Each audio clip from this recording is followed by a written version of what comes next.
Urinary ఇబ్బందులకి సంబంధించి ఈరోజు మనం వాటిని మన ఇంటి చుట్టూ దొరికే దాంతో ఎలా మనం దాన్ని రెక్టిఫై చేసుకోవచ్చు, బాగు చేసుకోవచ్చు అని మనం మాట్లాడుకుందాం. అట్లనే ఆయుర్వేదంలో కూడా ఏం ఆప్షన్స్ ఉన్నాయని కూడా కొంచెం దాని గురించి కూడా మనం ఈరోజు ఈ వీడియోలో తెలుసుకోబోతున్నాం. అయితే కారణాలేంటో ముందు తెలుసుకుంటే మనం దాని నుంచి కొంచెం త్వరగా బయటపడడానికి హెల్ప్ అవుతుంది అని ముందు నేను ఇది చెప్పబోతున్నా. కొంతమందికి డయాబెటిస్ ఉంది అని అనుకోండి, బ్లడ్ షుగర్ లెవెల్స్ ఎక్కువయ్యాయి అనుకోండి. సో ఏంటి అనంటే బాడీలో ఆ పెరిగిన గ్లూకోజ్ లెవెల్స్‌ని బాడీలోంచి బయటికి పంపించడానికి యూరిన్ ద్వారా పంపియడానికి మన బాడీ ఆ ఆప్షన్ తీసుకుంటది. సో ఎక్కువ సార్లు యూరిన్‌కెళ్ళడానికి యూరిన్ అర్జెన్సీ రావడం అలా జరుగుతుంటుంది.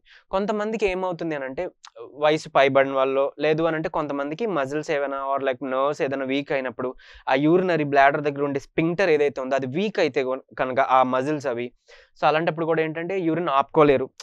బ్లాడర్ నిండిన తర్వాత వాష్‌రూమ్ ఎళ్ళేదాకా కూడా ఆపుకోలేని పరిస్థితి, కొంతమందికి ఇబ్బంది పడుతుంటారు. లేదంటే కొంతమందికి యూరిన్ అప్పుడే పాస్ చేసున్నా మళ్ళీ వితిన్ ఒక హాఫ్ అన్ అవర్‌లోనో లేకపోతే వితిన్ పావుగంటలోనో మళ్ళీ యూరిన్‌కి వెళ్ళాలి అనే ఒక ఫీలింగ్ రావడం, లేకపోతే యూరిన్ నిజంగానే ఆ టైంకి మళ్ళీ రావడం అలా జరుగుతా ఉంటది. సో ఏంటి అనంటే ఒకటి డయాబెటిస్ ఉందా లేదా తెలియని వాళ్ళు అదేంటో చెక్ చేసుకోవాలి. ఒకవేళ ఉందా లేదా అని. డయాబెటిస్‌లో మళ్ళీ 2 రకాల డయాబెటిస్ మెలిటస్ మనందరికీ తెలిసిందే. ఇది కామన్‌గా ఇప్పుడు మనం మాట్లాడుకునే షుగర్ వ్యాధి. అలాగే డయాబెటిస్ ఇన్సిపిడస్ అని ఉంటుంది.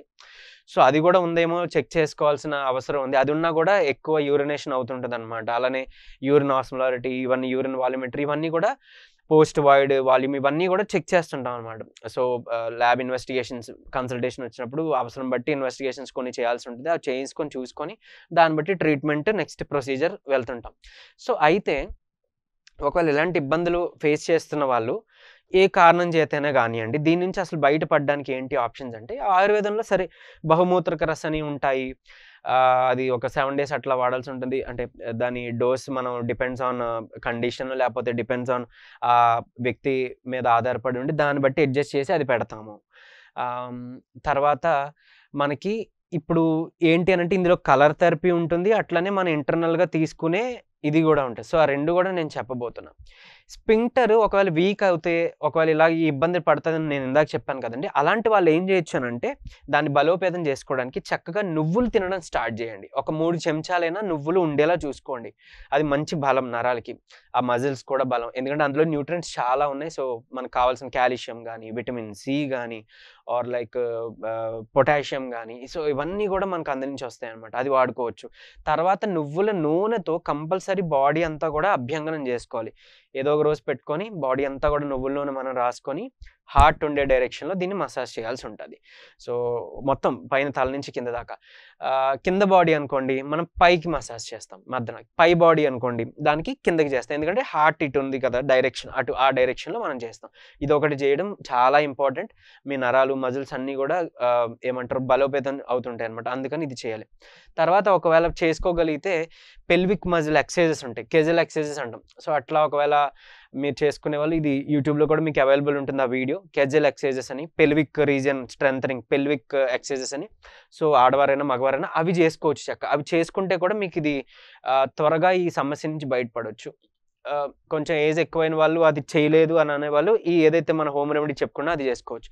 తర్వాత ఒక 2 ఖర్జూరం తీసుకొని పాలలో వేసి, మరిగించి, ఆ పాలు తాగేసి, ఆ ఖర్జూర ముక్కలు గూడా తినేసినా గూడా నైట్ పడుకునే ముందు ఇది చేస్తే గూడా చక్కగా ఈ యూరిన్ సమస్య నుంచి కూడా బయటపడొచ్చు. అంటే ఇప్పుడు షుగర్ ఉంది. షుగర్ ఎక్కువ అవ్వడం వల్ల మీకు నైట్ పూట 2 సార్లు, 3 సార్లు లేవాల్సొస్తుంది అనేవాళ్ళు ఇది ఈ ఖర్జూరం ఏదో తినేసో ఐ మీన్ ఖర్జూరం తర్వాత పాలు ఏదైతే చెప్పానో మరిగించేసి తాగేసి లేదా తినేస్తే దాంతో తగ్గిపోతుందంటే అలా కాదు.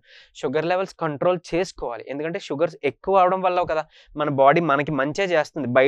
బయటికి యూరిన్ ద్వారా బయటికి పంపించేస్తుంది. సో, దాన్ని ఆపడం ఎలా, ఏదైతే దాని కారణం ఉందో మెయిన్ రీజన్ రూట్ కాజ్ దాన్ని కదా మనం చేయాలి. సో, షుగర్ లెవెల్స్ కంట్రోల్ చేసుకోవడానికి ట్రై చేయండి.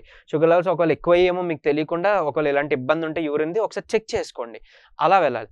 లేదు ఇలాంటి ఇబ్బంది ఏం కాదు, షుగర్ మాకేం లేదు కంట్రోల్‌లో ఉంది. కానీ ఇలా అవుతుంది అని అనేవాళ్ళు మాత్రం ఇది పాటించొచ్చు. ఇంకా చెప్పాలి అనంటే చక్కగా సొంఠి తీసుకోండి.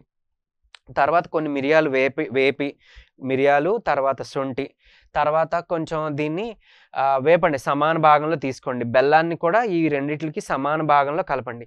సొంఠి, వేపిన మిరియాలు, తర్వాత బెల్లం ఈ 3 ఈక్వల్ క్వాంటిటీ సమభాగంలో తీసుకొని చక్కగా పొడి చేసేసేయండి. చేసేసుకొని దానికి అంతే మంచి ప్యూర్ ఆవు నెయ్యి దొరికితే చక్కగా దానికి మిక్స్ చేయండి. పేస్ట్‌లా అవుతది.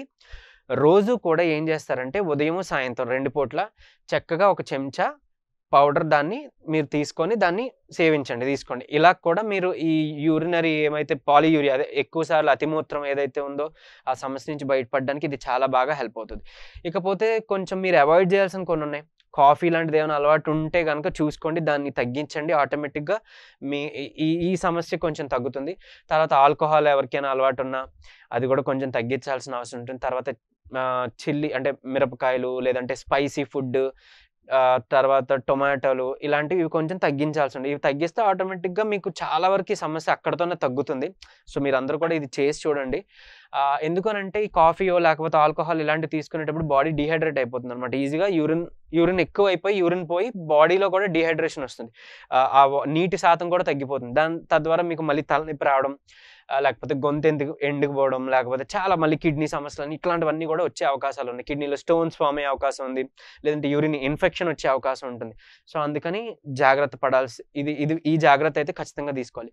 తర్వాత కలర్ థెరపీ గురించి మాట్లాడుకుంటే గనక మన చేతుల్లో ఇక్కడ ఈ మధ్య వేలు ఉంది కదండీ! ఈ కింద ఏదైతే భాగం ఉందో ఈ 2 వేళ్ళకి కూడా యెల్లో కలర్ పూయడం ద్వారా మనకి అది కలర్ థెరపీగా వర్క్ అయ్యి, ఈ ఏదైతే అతిమూత్రం సమస్య ఉందో దాని నుంచి బయటపడడానికి చాలా హెల్ప్ చేస్తది.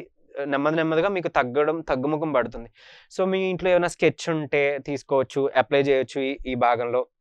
లేదు అనంటే పసుపు ఉంటే చక్కగా పసుపు కూడా ఈ భాగంలో పెట్టొచ్చు. యెల్లో కలర్‌ది ఏదైనా గాని. అది అప్లై చేస్తే గనక కలర్ థెరపీగా యూజ్ అయ్యి మీకు ఇది కూడా తగ్గుతుంది. ఎందుకు కలర్ థెరపీ అంటే మన చేతి నిండా కూడా దీనికి సంబంధించి మన బాడీలో హోల్ బాడీలో ఆర్గాన్స్‌కి అన్నిట్లికి సంబంధించి పాయింట్స్ ఉంటాయి. యాక్యుప్రెషర్ పాయింట్స్ ఇట్లా అన్నమాట. మెరిడియన్స్ ఉంటాయి.